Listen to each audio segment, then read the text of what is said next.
मेरे प्यारे देशवासियों, नमस्कार। आमतौर पर ये समय उत्सव का होता है। जगह जगह मेले लगते हैं, धार्मिक पूजा पाठ होते हैं। कोरोना के इस संकट काल में लोगों में उमंग तो है, उत्साह भी है, लेकिन हम सबको मन को छू जाए वैसा अनुशासन भी है। बहुतेक रूप में देखा जाए तो नागरिकों में दायित्व का एहसास भी है। लोग अपना ध्यान रखते हुए, दूसरों का ध्यान रखते हुए अपने रोजमर्रा के काम भी कर रहे हैं। देश में हो रहे हर आयोजन में जिस तरह का संयम और सादगी इस बार देखी जा रही है, वो अभूतपूर्व है। गणेशोत्सव भी कहीं ऑनलाइन मनाया जा रहा है, तो ज्यादातर जगहों पर इस बार इको फ्रेंडली गणेश जी की प्रतिमा स्थापित की गई है। साथियों, हम बहुत बारीकी से अगर देखेंगे तो एक बात अवश्य हमारे ध्यान में आएगी। हमारे पर्व और पर्यावरण, इन दोनों के बीच एक बहुत गहरा नाता रहा है। जहां एक और हमारे पर्वों में पर्यावरण और प्रकृति के साथ सहजीवन का संदेश छिपा होता है, तो दूसरी ओर कई सारे पर्व प्रकृति की रक्षा के लिए ही मनाए जाते हैं। जैसे बिहार के पश्चिमी चंपारण में सदियों से थारू आदिवासी समाज के लोग 60 घंटे के लॉकडाउन, या उनके ही शब्दों में कहें तो 60 घंटे के बरना का पालन करते हैं। प्रकृति की रक्षा के लिए बरना को थारू समाज ने अपनी परंपरा का हिस्सा बना लिया है और सदियों से बनाया है। इस दौरान न कोई गांव में आता है, न ही कोई अपने घरों से बाहर निकलता है। और लोग मानते हैं कि अगर वो बाहर निकले या कोई बाहर से आया, तो उनके आने जाने से लोगों की रोजमर्रा की गतिविधियों से नए पेड़ पौधों को नुकसान हो सकता है। बरना की शुरुआत में भव्य तरीके से हमारे आदिवासी भाई बहन पूजा पाठ करते हैं और उसकी समाप्ति पर आदिवासी परंपरा के गीत, संगीत, नृत्य जम करके उसके कार्यक्रम भी होते हैं। साथियों, इन दिनों ओणम का पर्व भी धूमधाम से मनाया जा रहा है। ये पर्व चिनगम महीने में आता है। इस दौरान लोग कुछ नया खरीदते हैं, अपने घरों को सजाते हैं, पुक्लम बनाते हैं, ओणम सादिया का आनंद लेते हैं। तरह तरह के खेल और प्रतियोगिताएं भी होती हैं। ओणम की धूम तो आज दूर सुदूर विदेशों तक पहुंची हुई है। अमेरिका हो, यूरोप हो या खाड़ी देश हो, ओणम का उल्लास आपको हर कहीं मिल जाएगा। ओणम एक इंटरनेशनल फेस्टिवल बनता जा रहा है। साथियों, ओणम हमारी कृषि से जुड़ा हुआ पर्व है। ये हमारी ग्रामीण अर्थव्यवस्था के लिए भी एक नई शुरुआत का समय होता है। किसानों की शक्ति से ही तो हमारा जीवन, हमारा समाज चलता है। हमारे पर्व किसानों के परिश्रम से ही रंग बिरंगे बनते हैं। हमारे अन्नदाता को, किसानों की जीवनदायिनी शक्ति को वेदों में भी बहुत गौरवपूर्ण रूप से नमन किया गया है।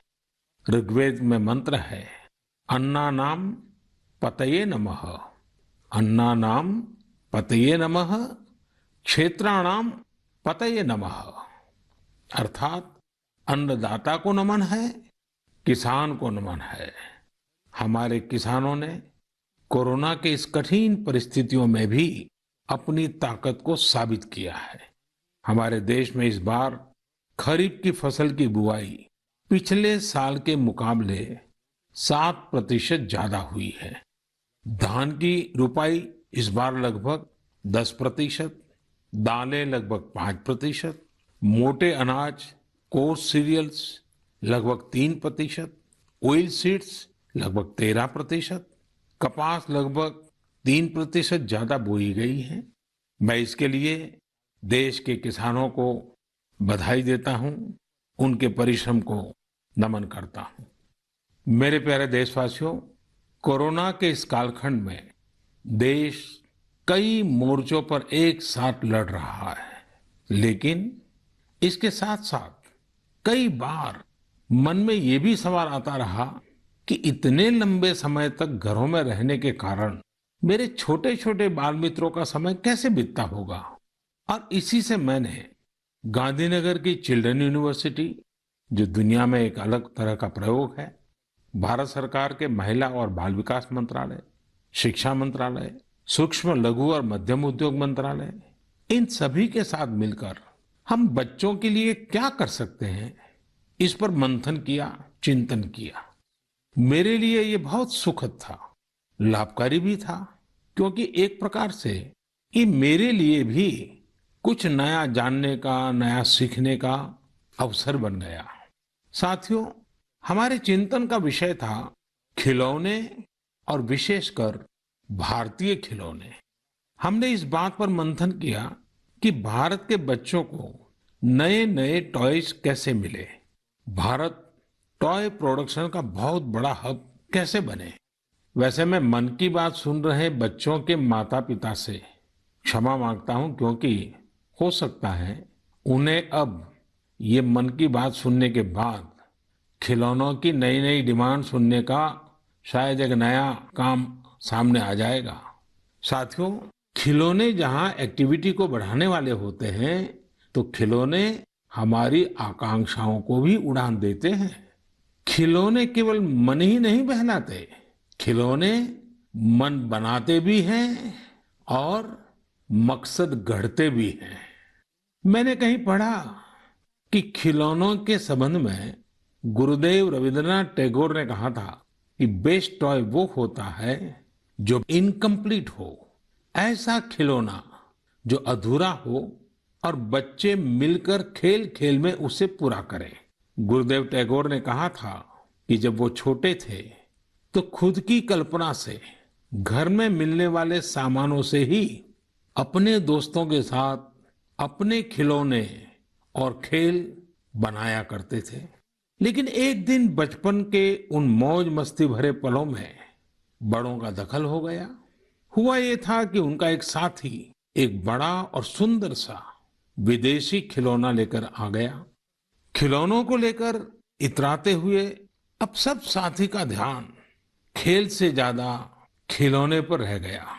हर किसी के आकर्षण का केंद्र खेल नहीं रहा, खिलौना बन गया।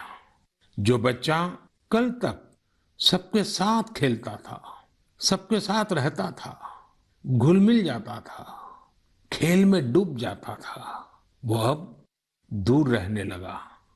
एक तरह से बाकी बच्चों से भेद का भाव उसके मन में बैठ गया। महंगे खिलौने में बनाने के लिए भी कुछ नहीं था, सीखने के लिए भी कुछ नहीं था। यानी कि एक आकर्षक खिलौने ने एक उत्कृष्ट बच्चे को कहीं दबा दिया, छिपा दिया, मुरझा दिया। इस खिलौने ने धन का, संपत्ति का, जरा बड़प्पन का प्रदर्शन कर लिया, लेकिन उस बच्चे की क्रिएटिव स्पिरिट को बढ़ने और संवरने से रोक दिया। खिलौना तो आ गया, पर खेल खत्म हो गया और बच्चे का खिलना भी खो गया। इसलिए गुरुदेव कहते थे कि खिलौने ऐसे होने चाहिए जो बच्चे के बचपन को बाहर लाएं, उसकी क्रिएटिविटी को सामने लाएं। बच्चों के जीवन के अलग अलग पहलू पर खिलौनों का जो प्रभाव है, इस पर राष्ट्रीय शिक्षा नीति में भी बहुत ध्यान दिया गया है। खेल खेल में सीखना, खिलौने बनाना सीखना, खिलौने जहां बनते हैं वहां की विजिट करना, इन सबको करिकुलम का हिस्सा बनाया गया है। साथियों, हमारे देश में लोकल खिलौनों की बहुत समृद्ध परंपरा रही है।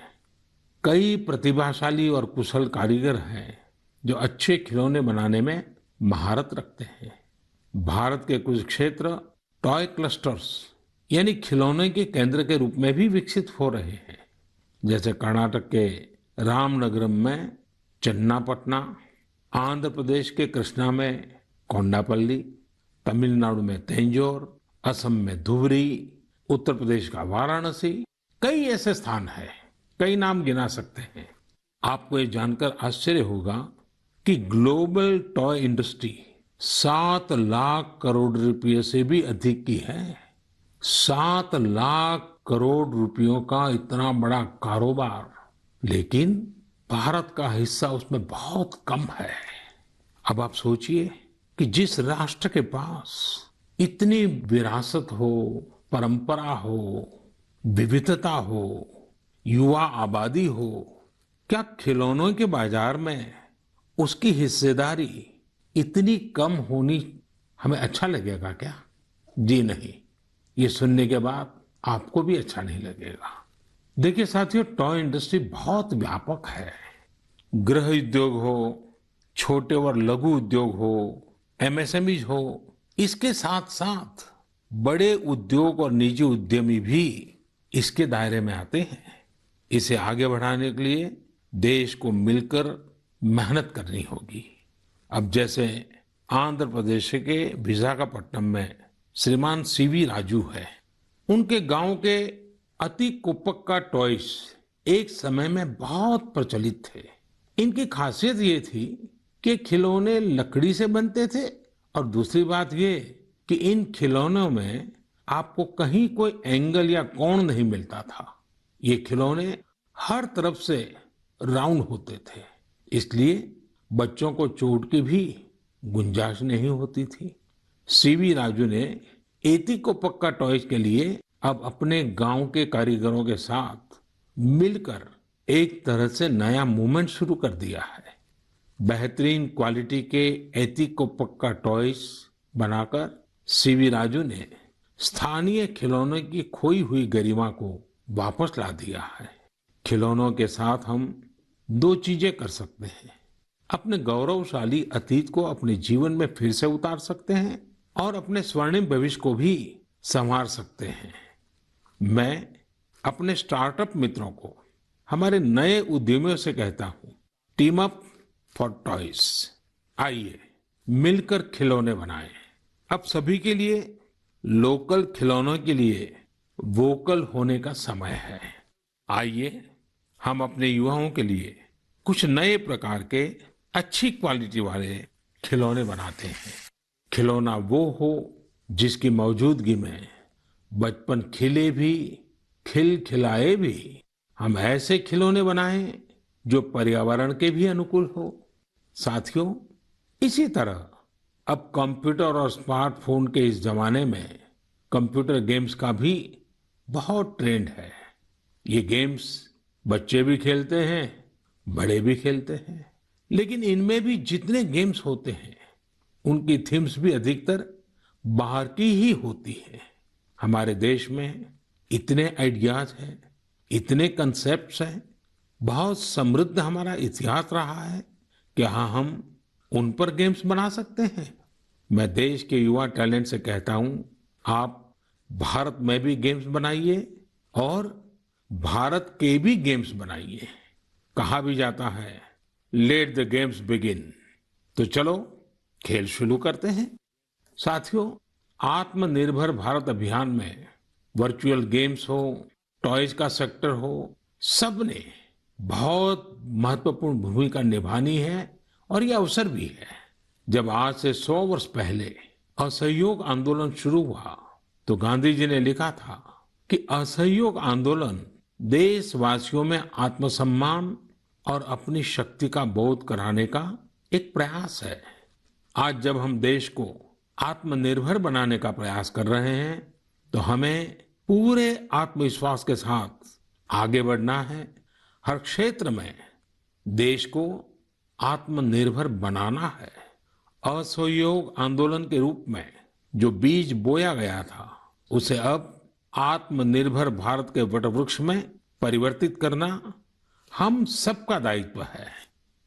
मेरे प्यारे देशवासियों, भारतीयों के इनोवेशन और सॉल्यूशन देने की क्षमता का लोहा हर कोई मानता है और जब समर्पण भाव हो, संवेदना हो तो ये शक्ति असीम बन जाती है। इस महीने की शुरुआत में देश के युवाओं के सामने एक ऐप इनोवेशन चैलेंज रखा गया। इस आत्मनिर्भर भारत ऐप इनोवेशन चैलेंज में हमारे युवाओं ने बढ़ चढ़ कर के हिस्सा लिया। करीब 7,000 एंट्रीज आई। उसमें भी करीब करीब 2/3 ऐप्स टियर 2 और टियर 3 शहरों के युवाओं ने बनाए हैं। ये आत्मनिर्भर भारत के लिए, देश के भविष्य के लिए बहुत शुभ संकेत है। आत्मनिर्भर ऐप इनोवेशन चैलेंज के रिजल्ट्स देखकर आप जरूर प्रभावित होंगे। काफी जांच परख के बाद अलग अलग कैटेगरी में लगभग 2 दर्जन ऐप्स को अवार्ड भी दिए गए हैं। आप जरूर इन ऐप्स के बारे में जानें और उनसे जुड़े। हो सकता है आप भी ऐसा कुछ बनाने के लिए प्रेरित हो जाएं। इनमें एक ऐप है कुटुकी किड्स लर्निंग ऐप। ये छोटे बच्चों के लिए ऐसा इंटरेक्टिव ऐप है जिसमें गानों और कहानियों के जरिए बात बात में ही बच्चे मैथ साइंस में बहुत कुछ सीख सकते हैं। इसमें एक्टिविटीज भी हैं, खेल भी हैं। इसी तरह एक माइक्रो ब्लॉगिंग प्लेटफॉर्म का भी ऐप है। इसका नाम है कू, KOO कू। इसमें हम अपनी मातृभाषा में टेक्स्ट, वीडियो और ऑडियो के जरिए अपनी बात रख सकते हैं, इंटरेक्ट कर सकते हैं। इसी तरह चिंगारी ऐप भी युवाओं के बीच काफी पॉपुलर हो रहा है। एक ऐप है आस्क सरकार। इसमें चैटबॉट के जरिए आप इंटरेक्ट कर सकते हैं और किसी भी सरकारी योजना के बारे में सही जानकारी हासिल कर सकते हैं, वो भी टेक्स्ट, ऑडियो और वीडियो तीनों तरीकों से। ये आपकी बड़ी मदद कर सकता है। एक और ऐप है स्टेप सेट गो। ये फिटनेस ऐप है। आप कितना चले, कितनी कैलोरीज बर्न की, ये सारा हिसाब ये ऐप रखता है और आपको फिट रहने के लिए मोटिवेट भी करता है। मैंने कुछ ही उदाहरण दिए हैं। कई और ऐप्स ने भी इस चैलेंज को जीता है। कई बिजनेस ऐप्स हैं, गेम्स के ऐप्स हैं, जैसे is equal to books and expense, Zoho workplace, FTC talent. आप इनके बारे में नेट पर सर्च करिए, आपको बहुत जानकारी मिलेगी। आप भी आगे आए, कुछ इनोवेट करें, कुछ इम्प्लीमेंट करें। आपके प्रयास आज के छोटे छोटे स्टार्टअप्स कल बड़ी बड़ी कंपनियों में बदलेंगे और दुनिया में भारत की पहचान बनेंगे। और आप ये मत भूलिए कि आज जो दुनिया में बहुत बड़ी बड़ी कंपनियां नजर आती है ना, वे भी कभी स्टार्टअप हुआ करती थी। प्रिय देशवासियों, हमारे यहाँ के बच्चे, हमारे विद्यार्थी अपनी पूरी क्षमता दिखा पाए, अपना सामर्थ्य दिखा पाए, इसमें बहुत बड़ी भूमिका न्यूट्रिशन की भी होती है, पोषण की भी होती है। पूरे देश में सितंबर महीने को पोषण माह, न्यूट्रिशन मंथ के रूप में मनाया जाएगा। नेशन और न्यूट्रिशन का बहुत गहरा संबंध होता है। हमारे यहाँ एक कहावत है, यथा अन्नम तथा मन्नम, यानी जैसा अन्न होता है वैसा ही हमारा मानसिक और बौद्धिक विकास भी होता है। एक्सपर्ट्स कहते हैं कि शिशु को गर्भ में और बचपन में जितना अच्छा पोषण मिलता है उतना अच्छा उसका मानसिक विकास होता है और वो स्वस्थ रहता है। बच्चों के पोषण के लिए भी उतना ही जरूरी है कि माँ को भी पूरा पोषण मिले। और पोषण या न्यूट्रिशन का मतलब केवल इतना ही नहीं होता कि आप क्या खा रहे हैं, कितना खा रहे हैं, कितनी बार खा रहे हैं। इसका मतलब है आपके शरीर को कितने जरूरी पोषक तत्व, न्यूट्रिएंट्स मिल रहे हैं। आपको आयरन, कैल्शियम मिल रहे हैं या नहीं, सोडियम मिल रहा है या नहीं, विटामिन्स मिल रहे हैं या नहीं, ये सब न्यूट्रिशन के बहुत इंपॉर्टेंट एस्पेक्ट्स हैं। न्यूट्रिशन के इस आंदोलन में पीपल पार्टिसिपेशन भी बहुत जरूरी है। जन भागीदारी ही इसको सफल करती है। पिछले कुछ वर्षों में इस दिशा में देश में काफी प्रयास किए गए हैं। खासकर हमारे गांवों में इसे जन भागीदारी से जन आंदोलन बनाया जा रहा है। पोषण सप्ताह हो, पोषण माह हो, इनके माध्यम से ज्यादा जागरूकता पैदा की जा रही है। स्कूलों को जोड़ा गया है, बच्चों के लिए प्रतियोगिताएं हो, उनमें अवेयरनेस बढ़े, इसके लिए भी लगातार प्रयास जारी हैं। जैसे क्लास में एक क्लास मॉनिटर होता है, उसी तरह न्यूट्रिशन मॉनिटर भी हो, रिपोर्ट कार्ड की तरह न्यूट्रिशन कार्ड भी बने, इस तरह की भी शुरुआत की जा रही है।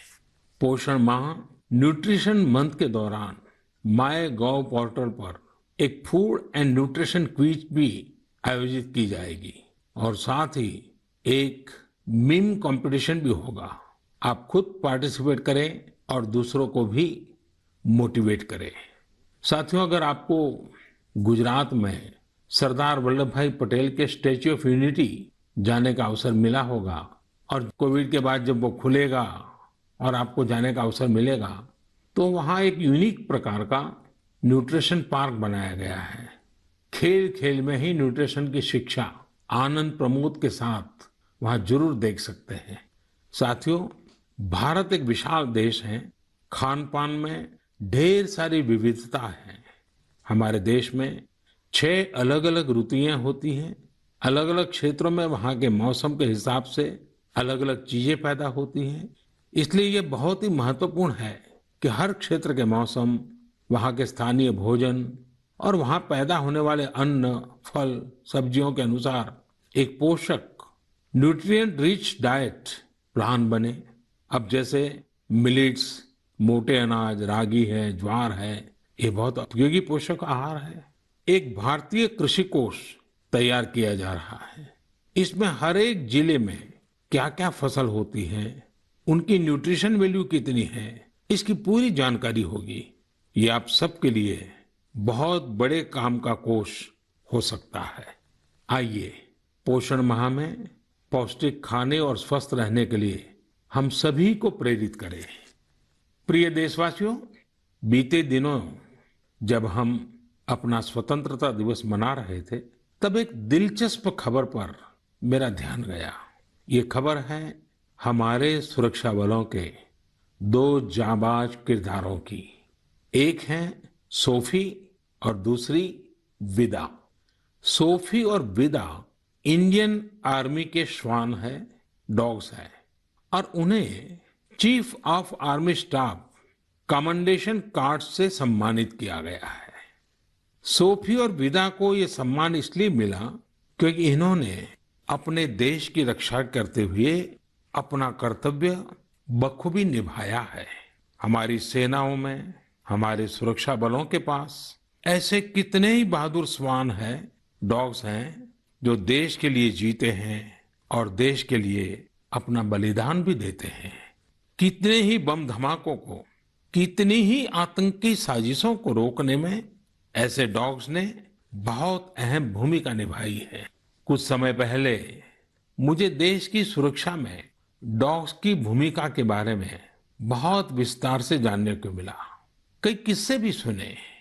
एक डॉग बलराम ने 2006 में अमरनाथ यात्रा के रास्ते में बड़ी मात्रा में गोला बारूद खोज निकाला था। 2002 में भावना ने आईईडी खोजा था।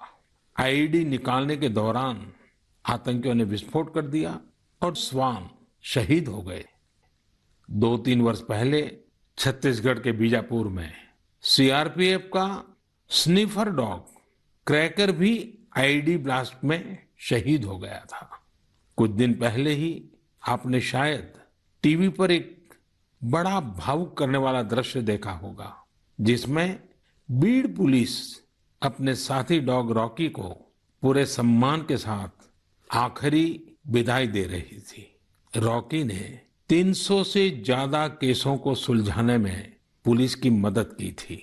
डॉग की डिजास्टर मैनेजमेंट और रेस्क्यू मिशंस में भी बहुत बड़ी भूमिका होती है। भारत में तो national disaster response force NDRF ने ऐसे दर्जनों डॉग्स को स्पेशली ट्रेन किया है।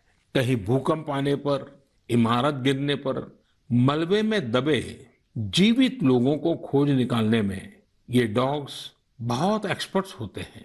साथियों, मुझे यह भी बताया गया कि इंडियन ब्रीड के डॉग्स भी बहुत अच्छे होते हैं, बहुत सक्षम होते हैं। इंडियन ब्रीड्स में मुधोल हाउंड है, हिमाचली हाउंड है, ये बहुत ही अच्छी नस्लें हैं। राजपलायम, कन्नी, चिप्पी पराई और कोम्बाई भी बहुत शानदार इंडियन ब्रीड्स हैं। इनको पालने में खर्च भी काफी कम आता है और ये भारतीय माहौल में ढले भी होते हैं। अब हमारी सुरक्षा एजेंसियों ने भी इन इंडियन ब्रीड्स के डॉग्स को अपनी सुरक्षा दस्ते में शामिल कर रही है। पिछले कुछ समय में आर्मी, सीआईएसएफ, एनएसजी ने मुधोल हाउंड डॉग्स को ट्रेन करके डॉग स्क्वाड में शामिल किया है। सीआरपीएफ ने कोम्बाई डॉग्स को शामिल किया है। Indian council of agriculture research भी भारतीय नस्ल के डॉग्स पर रिसर्च कर रही है। मकसद यही है कि इंडियन ब्रीड्स को और बेहतर बनाया जा सके और उपयोगी बनाया जा सके। आप इंटरनेट पर इनके नाम सर्च करिए, इनके बारे में जानिए। आप इनकी खूबसूरती, इनकी क्वालिटी देखकर हैरान हो जाएंगे। अगली बार जब भी आप डॉग पालने की सोचें, आप जरूर इनमें से ही किसी इंडियन ब्रीड के डॉग को घर लाएं। आत्मनिर्भर भारत जब जन मन का मंत्र बन ही रहा है, तो कोई भी क्षेत्र इससे पीछे कैसे छूट सकता है। मेरे प्रिय देशवासियों, कुछ दिनों बाद 5 सितंबर को हम शिक्षक दिवस मनाएंगे। हम सब जब अपने जीवन की सफलताओं को, अपनी जीवन यात्रा को देखते हैं, तो हमें अपने किसी न किसी शिक्षक की याद अवश्य आती है। तेजी से बदलते हुए समय और कोरोना के संकट काल में हमारे शिक्षकों के सामने भी समय के साथ बदलाव की एक चुनौती रख दी है। मुझे खुशी है कि हमारे शिक्षकों ने इस चुनौती को न केवल स्वीकार किया, बल्कि उसे अवसर में बदल भी दिया है। पढ़ाई में तकनीक का ज्यादा से ज्यादा उपयोग कैसे हो, नए तरीकों को कैसे अपनाएं, छात्रों को मदद कैसे करें, ये हमारे शिक्षकों ने सहजता से अपनाया है और अपने स्टूडेंट्स को भी सिखाया है। आज देश में हर जगह कुछ न कुछ इनोवेशन हो रहे हैं। शिक्षक और छात्र मिलकर कुछ नया कर रहे हैं। मुझे भरोसा है, जिस तरह देश में राष्ट्रीय शिक्षा नीति के जरिए एक बड़ा बदलाव होने जा रहा है, हमारे शिक्षक इसका भी लाभ छात्रों तक पहुंचाने में अहम भूमिका निभाएंगे। साथियों, और विशेषकर मेरे शिक्षक साथियों, वर्ष 2022 में हमारा देश स्वतंत्रता के 75 वर्ष का पर्व मनाएगा। स्वतंत्रता के पहले अनेक वर्षों तक हमारे देश में आजादी का जंग, उसका एक लंबा इतिहास रहा है। इस दौरान देश का कोई कोना ऐसा नहीं था जहां आजादी के मतवालों ने अपने प्राण न्योछावर न किए हों, अपना सर्वस्व त्याग न दिया हो। ये बहुत आवश्यक है कि हमारी आज की पीढ़ी, हमारे विद्यार्थी आजादी की जंग, हमारे देश के नायकों से परिचित रहे, उसे उतना ही महसूस करें। अपने जिले से, अपने क्षेत्र में आजादी के आंदोलन के समय क्या हुआ, कैसे हुआ, कौन शहीद हुआ, कौन कितने समय तक देश के लिए जेल में रहा, ये बातें हमारे विद्यार्थी जानेंगे तो उनके व्यक्तित्व में भी इसका प्रभाव दिखेगा। इसके लिए बहुत से काम किए जा सकते हैं, जिसमें हमारे शिक्षकों का बड़ा दायित्व है।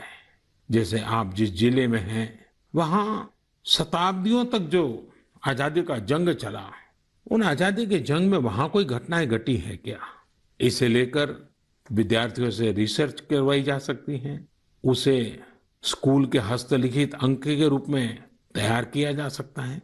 आपके शहर में स्वतंत्रता आंदोलन से जुड़ा कोई स्थान हो तो छात्र छात्राओं को वहां ले जा सकते हैं। किसी स्कूल के विद्यार्थी ठान सकते हैं कि वो आजादी के 75 वर्ष में अपने क्षेत्र के आजादी के 75 नायकों पर कविताएं लिखेंगे, नाट्य कथाएं लिखेंगे। आपके प्रयास देश के हजारों लाखों अनसंग हीरोज को सामने लाएंगे, जो देश के लिए जिए, जो देश के लिए खप गए, जिनके नाम समय के साथ विस्मृत हो गए। ऐसे महान व्यक्तित्वों को अगर हम सामने लाएंगे, आजादी के 75 वर्ष में उन्हें याद करेंगे, तो उनको सच्ची श्रद्धांजलि होगी। और जब 5 सितंबर को शिक्षक दिवस मना रहे हैं, तब मैं मेरे शिक्षक साथियों से जरूर आग्रह करूंगा कि वे इसके लिए एक माहौल बनाएं, सबको जोड़ें और सब मिलकर के जुट जाएं। मेरे प्रिय देशवासियों, देश आज जिस विकास यात्रा पर चल रहा है, इसकी सफलता सुखद तभी होगी जब हर एक देशवासी इसमें शामिल हो, इस यात्रा का यात्री हो, इस पथ का पथिक हो। इसलिए ये जरूरी है कि हर एक देशवासी स्वस्थ रहे, सुखी रहे और हम मिल करके कोरोना को पूरी तरह से हराएं। कोरोना तभी हारेगा जब आप सुरक्षित रहेंगे, जब आप 2 गज की दूरी, मास्क जरूरी, इस संकल्प का पूरी तरह से पालन करेंगे। आप सब स्वस्थ रहिए, सुखी रहिए। इन्हीं शुभकामनाओं के साथ अगली मन की बात में फिर मिलेंगे। बहुत बहुत धन्यवाद। नमस्कार।